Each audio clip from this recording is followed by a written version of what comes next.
नमस्कार। मैं Kamini Raria, assistant professor government law college Ajmer. मैं LLB सेकेंड ईयर के 9th पेपर कंपनी लॉ, इसके बारे में आपको बताऊंगी। आज का हमारा टॉपिक है कंपनी विधि का परिचय, यानी कि इंट्रोडक्शन ऑफ कंपनी लॉ। कि कंपनी लॉ है क्या, कंपनी विधि क्या है। तो कंपनी विधि हम पढ़े इससे पहले कंपनी के बारे में जानते हैं कि कंपनी है क्या। कंपनी क्या है? कंपनी व्यक्तियों का एक स्वैच्छिक संघ है जो किसी कारोबार को करने के लिए बनाया जाता है, जिसमें एक विशिष्ट नाम होता है, सीमित देनदारियां होती है। कंपनी भले ही सरकारी हो या निजी हो, अर्थव्यवस्था का एक अभिन्न हिस्सा होती है। कंपनी ही वह माध्यम है जिसके जरिए देश का विकास होता है और वो विश्व भर में प्रगति करती है। अब हम जानेंगे कि कंपनी विधि का विकास कैसे हुआ। तो भारत में कंपनी विधि का विकास इंग्लैंड की कंपनी विधि के समानांतर हुआ, जो विगत 2 शताब्दियों में व्यापार क्षेत्र में पर्याप्त प्रगति करती हुई थी। व्यापार विस्तार के साथ ही प्रचलित एकाधिकार साझेदारी व्यवस्था अपर्याप्त एवं असुविधाजनक प्रतीत होने लगी।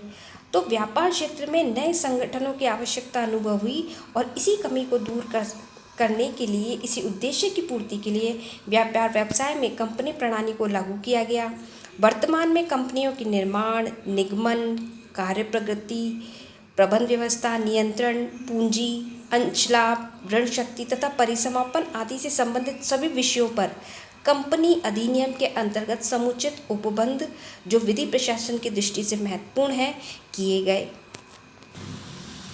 प्रारंभिक वर्षों में भारत में व्यापारिक संबंध स्थापित करने के लिए कंपनी का निर्माण केवल ब्रिटिश राजपत्र के अधीन ही किया जा सकता था, लेकिन धीरे धीरे इसका विस्तार हो जाने के कारण प्रत्येक कंपनी की स्थापना के लिए नया चार्टर जारी करना जरूरी था, लेकिन असुविधाजनक प्रतीत हुआ। अतः संसदीय अधिनियमों द्वारा कंपनी की स्थापना करने की पद्धति अपनाई गई और सबसे पहले 1844 में इस दिशा में एक महत्वपूर्ण निर्णय लिया गया और इसमें इंग्लैंड की संसद में जॉइंट स्टॉक कंपनी रजिस्ट्रेशन अधिनियम 1844 पारित किया गया। फिर भी यह अधिनियम भी पूर्ण नहीं था। इसमें भी बहुत सारी कमियां थी, जिसमें समय समय पर इसमें परिवर्तन होते गए, संशोधन होते गए। 1844 के बाद 1887 का इसमें छठा अधिनियम बना, जिसमें ऋणों की प्राथमिकता के संबंध में नियम निर्धारित किए गए। 1891 का 12वां अधिनियम हुआ, जिसमें हुंडी शब्द जोड़ा गया। 1895 के ही 12वें अधिनियम में उच्च न्यायालय का अनुमोदन प्राप्त करने के बाद उद्देश्यों में परिवर्तन कर सकती थी, ऐसा व्यवस्था की गई। 1900 में चतुर्थ अधिनियम बनाया, जिसमें पंजीयन पुस्तकें इंग्लैंड में रखने की सुविधा प्रदान की गई। फिर 1910 का चतुर्थ अधिनियम बना, जिसमें रिड्यूम्स डिबेंचर्स यानी कि भुगतान करने की अधिकार शक्ति प्रदान की गई और उनको ऋणों को पुनः जारी करने की सुविधा भी प्रदान की गई। फिर इसके बाद कंपनी अधिनियम 1956 बना, जिसको बहुत समय तक हम देखते रहे। उसी के अकॉर्डिंग भारत की विभिन्न कंपनियां काम करती रहीं, उन्हीं के नियमों से चलती रहीं। यह कंपनी अधिनियम 1956 सर्वाधिक महत्वपूर्ण कानून है, जो केंद्र सरकार को कंपनियों के निर्माण, वित्त पोषण, कार्यकारण और समापन को विनियमित करने की शक्तियाँ प्रदान करता है। इस अधिनियम में कंपनी के संगठनात्मक, वित्तीय, प्रबंधकीय और सभी संगत पहलुओं से संबंधित क्रियाविधि है। इसमें निदेशकों, प्रबंधकों की शक्तियों और जिम्मेदारियों, पूंजी जुटाने, कंपनी की बैठकों को आयोजन करने, कंपनी के खातों को रखने एवं उनकी लेखा परीक्षा निरीक्षण की शक्तियाँ आदि का प्रावधान किया गया है। यह अधिनियम संपूर्ण भारत में है और सभी कंपनियों पर लागू है, भले ही वह पंजीकृत हुई हो या नहीं हुई हो। यह अधिनियम केंद्र सरकार को कंपनी के लेखा बहियों की जांच करने, विशेष लेखा परीक्षा का निर्देश देने, कंपनी के कामकाज की जांच का आदेश देने और अधिनियम का उल्लंघन करने पर न्यायिक कार्रवाई करने की शक्ति प्रदान करता है। कंपनियों की पंजीयक, नई कंपनियों के निगमन और चल रही कंपनियों के प्रशासन के कार्य को नियंत्रित करता है।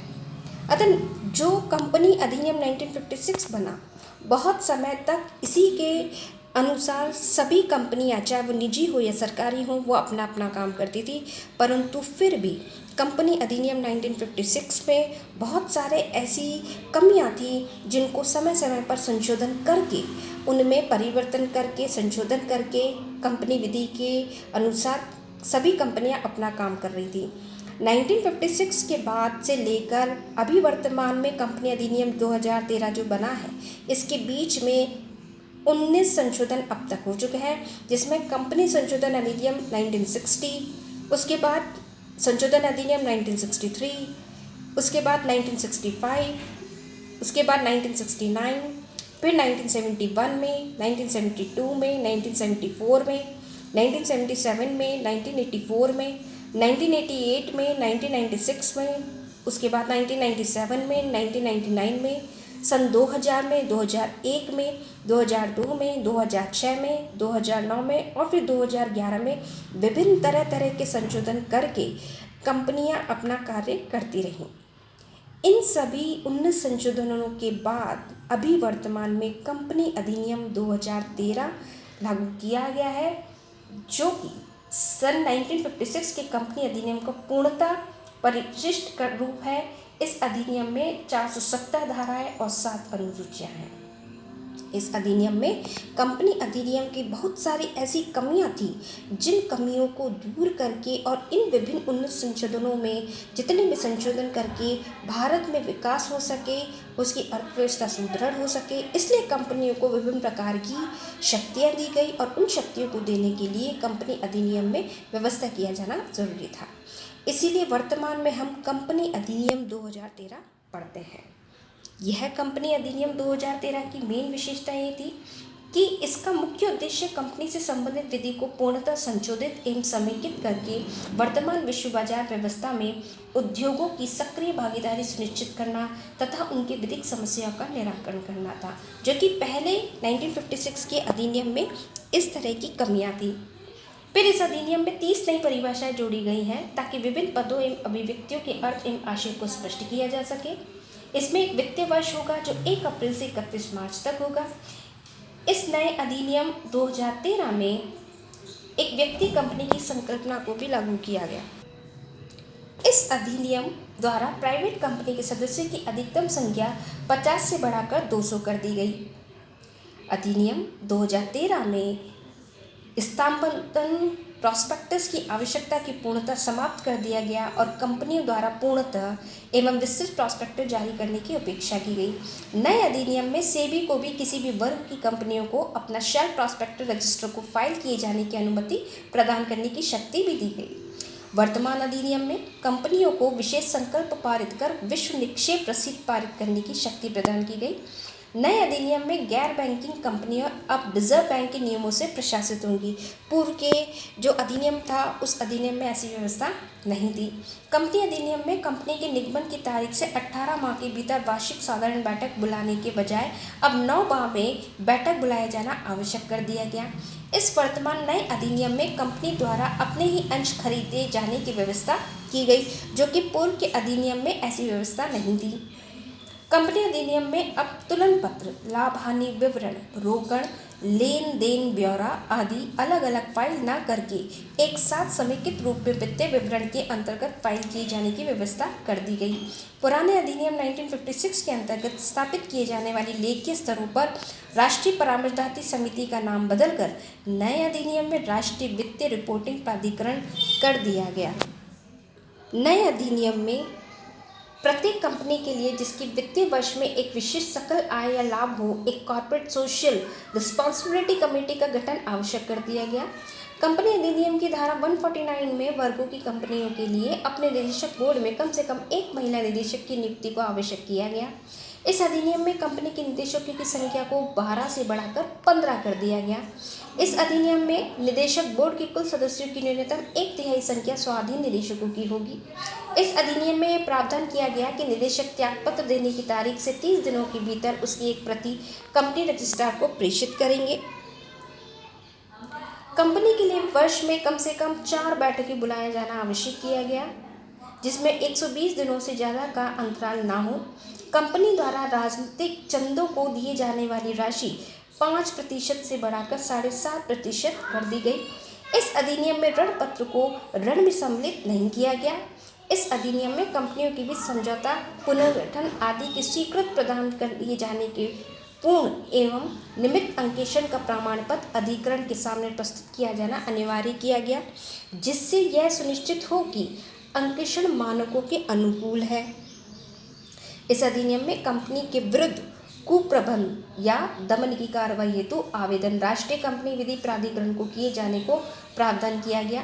कंपनी की आस्तियों को मूल्यांकन राष्ट्रीयकृत अर्हता प्राप्त मूल्यांकन से कराए जाने की व्यवस्था की गई।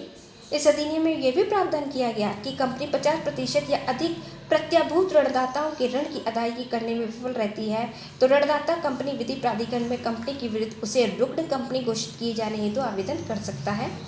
रुग्ण कंपनी के पुनरुद्धार या पुनर्वास के लिए आवेदन की तारीख से 7 दिन के भीतर विधिक प्राधिकरण द्वारा आंतरिक प्रशासक की नियुक्ति किए जाने का प्रावधान किया गया। समझौता मध्यस्थता की प्रक्रिया को प्रभावी बनाने के लिए विशेषज्ञों व मध्यस्थों के पैनल तैयार करने की व्यवस्था की गई। कंपनी की स्वैच्छिक परिसमापन के लिए कंपनी परिसमापक की नियुक्ति केंद्रीय सरकार द्वारा किए जाने का भी प्रावधान किया गया। नए अधिनियम में कंपनियों द्वारा संव्यवहार करने तथा कंपनी रजिस्ट्रार के समक्ष आवेदन पत्र, दस्तावेज आदि दाखिल करने हेतु इलेक्ट्रॉनिक पद्धति को मान्यता प्रदान की गई। फिर इसी नए अधिनियम में धारा 455 में निष्क्रिय कंपनियों के संबंध में विशेष प्रावधान किए गए तथा पूर्व के अधिनियम में उपबंधित उत्पादक कंपनियों से संबंधित प्रावधानों को तब तक के लिए यथावत रखा गया जब तक कि नई व्यवस्था नहीं कर दी जाती। इस प्रकार ये जो नई कंपनी अधिनियम 2013 बना है, ये 1956 का जो अधिनियम था उससे अधिक प्रभावी एवं पारदर्शी बनाए जाने का प्रयास किया गया। तो यहाँ पर हम ये देखते हैं कि कंपनी अधिनियम 1956 में जो कुछ भी व्यवस्थाएं की गई थी, जो कुछ भी उसके अंदर कमियां रह गई थी, उन सब कमियों को दूर करते हुए वर्तमान अधिनियम कंपनी अधिनियम 2013 बनाया गया। और इसी अधिनियम के द्वारा समस्त कंपनियां, चाहे वो सरकारी हो पंजीकृत हो, चाहे वो निजी कंपनियां हो, सभी कंपनियां इस अधिनियम के नियमों के अनुसार कार्य करती हैं। कंपनी अधिनियम बनाया इसलिए गया है कि किसी भी कंपनी जो भी कार्य करती है, जिसमें हम आगे की कक्षाओं में पढ़ेंगे कि इनकी विशेषताएं के अकॉर्डिंग ये काम करते हुए संज्ञान ज्ञापन, संज्ञा अनुच्छेद को किस तरह ये व्यवस्थित करती है, प्रॉस्पेक्ट कितना व्यवस्थित करती है, कितना पारदर्शी रखती है, अधिनियम के नियमों के अकॉर्डिंग काम करती है या नहीं, ये सारी व्यवस्थाएं हम इसके अंदर देखेंगे। तो आज हम कंपनी के बारे में जान पाए हैं। अगली जो हमारी क्लास होगी उस क्लास में हम कंपनी अधिनियम 2013 में आगे बढ़ेंगे और इसकी परिभाषाओं को देखते हुए आगे के इसके जितने भी टॉपिक्स हैं उनको हम फुलफिल करेंगे।